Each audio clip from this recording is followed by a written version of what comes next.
Hello everyone, welcome back with me Aristoria we're in my channel Aristoria with me Rehan Azrakim. And today in this video we are going to continue our story Alice's Adventure in the Wonderland, chapter 8, The Queen's Crooked Ground. A large rose tree stood near the entrance of the garden. The roses growing on it were white, but there were three gardeners at it, his busily painting them red. Alice thought this a very curious thing, and she went near her to watch them. And just as she came up to them, she heard one of them say, "Look out now, Five! Don't go splashing paint over me like that." "I couldn't have it," said Five in a sulky tone. "Seven joked my elbow." On which Seven looked up and said, "That's right, Five. Always lay the blame on others." "You'd better not talk," said Five. "I heard the Queen say only yesterday you deserve to be beheaded." "What for?" said the one who had spoken first. "That's none of your business, too," said Seven. "Yes, it is his business," said Five. "And I'll tell him it was for bringing the cooked tulip roots instead of onions."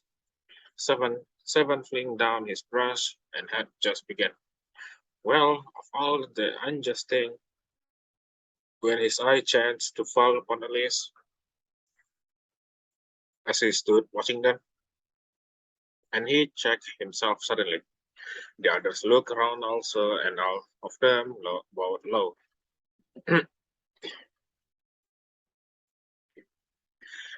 Would you tell me, please," said Alice a little timidly, "why you are painting those roses?"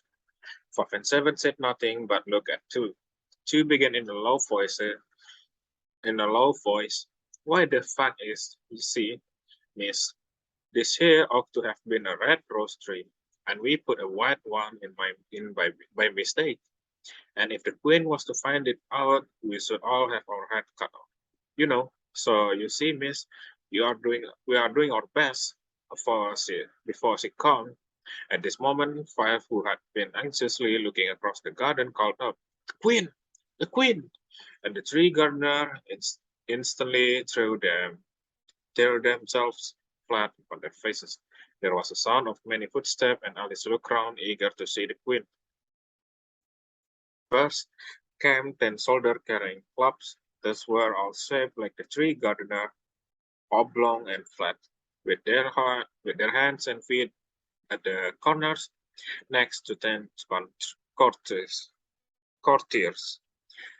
These were ornamented all over with diamond, and walked two and two as the soldier did. And these came the royal children. There were 10 of them, and the little dears come jumping merrily along hand in couples. They were all ornamented with hearts. Next came the guests, mostly king and queen, and among them Alice recognized the white rabbit. It was talking in a nervous manner, smiling at everything that was said, and went by without noticing her.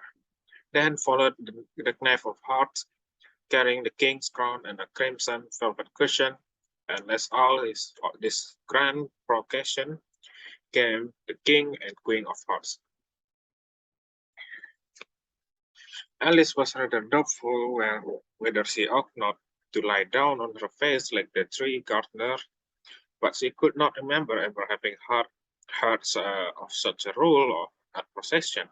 And besides, what would be the use of a procession, she thought, if people had all to be down on their faces so that they couldn't see it? So she stood where she was and waited when the procession came opposite to Alice. They all stopped and looked at her. And the queen said severely, "Who is this?" said the knave apart, who only bowed and smiled in reply.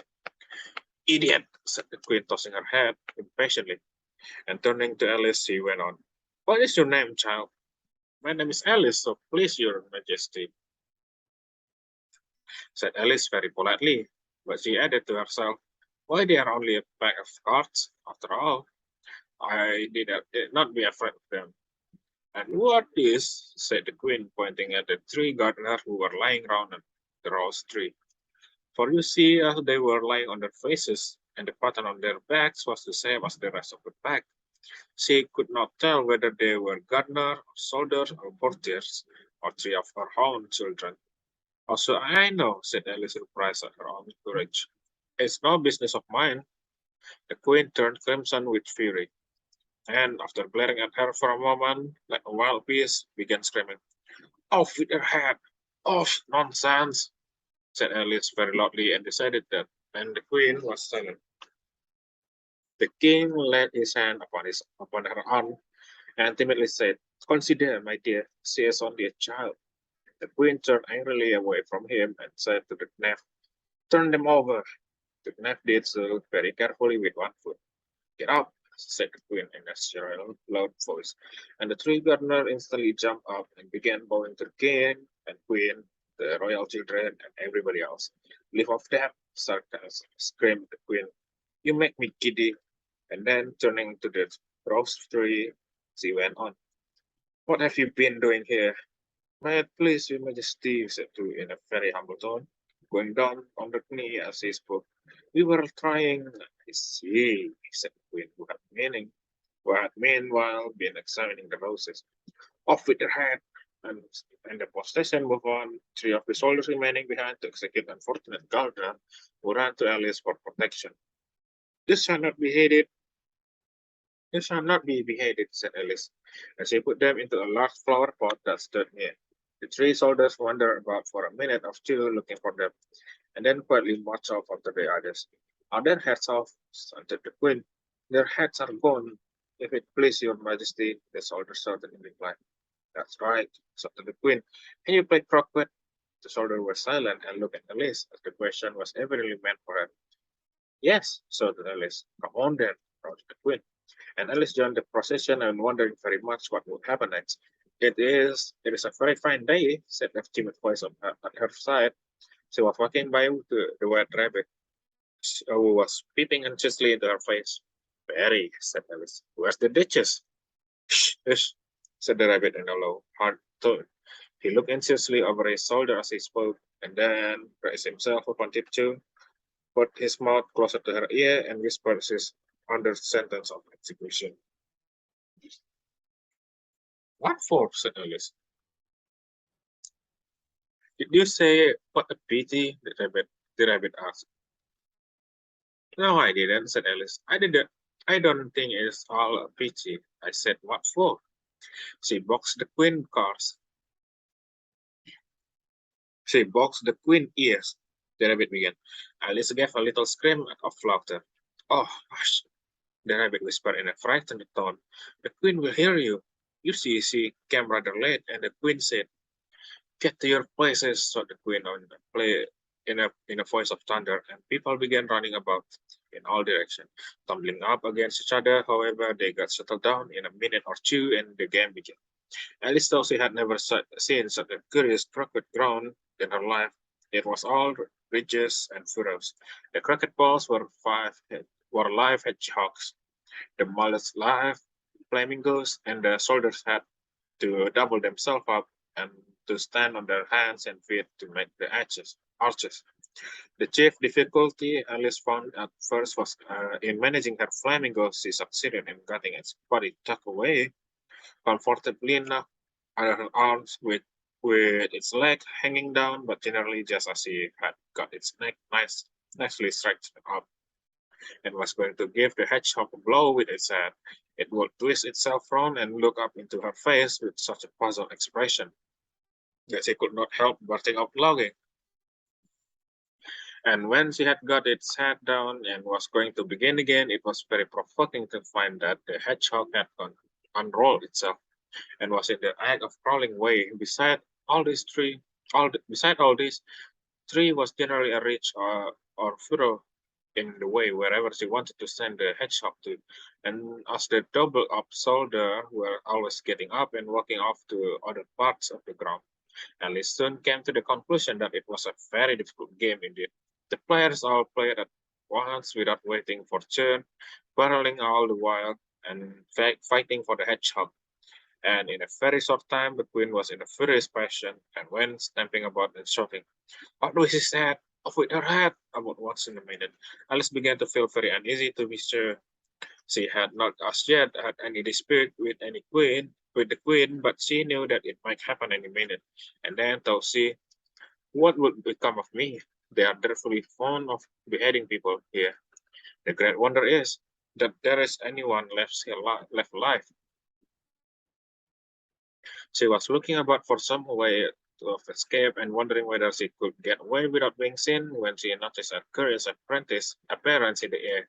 It was her very much at first, but after watching it a minute or two, she made it out to be a grin, and she said to herself, "It's the Cheshire cat. Now I shall have somebody to talk to."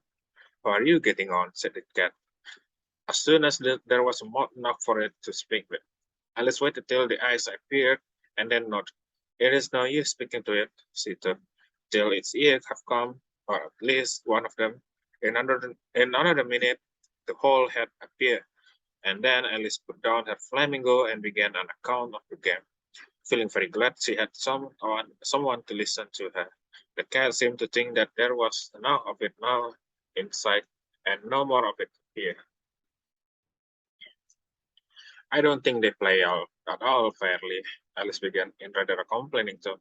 "And they all quarrel so dreadfully one can hear oneself speak, and they don't seem to have any rules in particular. At least if there are, nobody attends to them, and you have no idea how confusing it is all the thing being alive. For instance, there is the arc I've got to go through next walking about at the other end of the ground, and I should have crocked with the queen hedgehog just now, only it ran away when it saw mine coming." "How do you like the queen?" said the cat in a low voice. "Not at all," said Alice.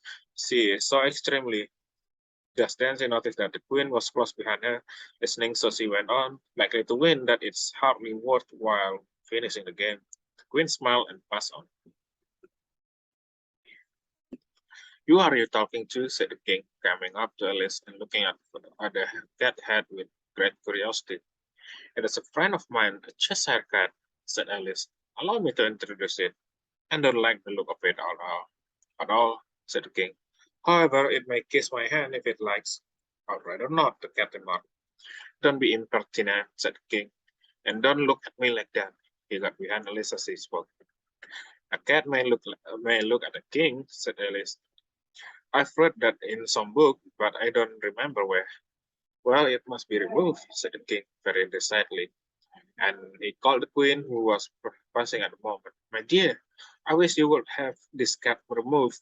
The queen had only one way of settling all difficulties, great or small.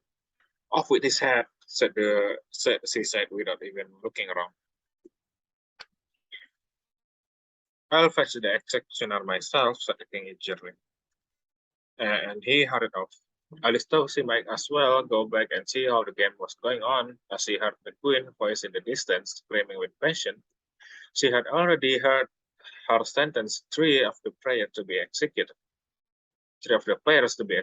for having missed their turns, and she did not like the look of thing at all, as the game was in the such confusion that she never knew whether it was her turn or not, so she went off in search of her hedgehog.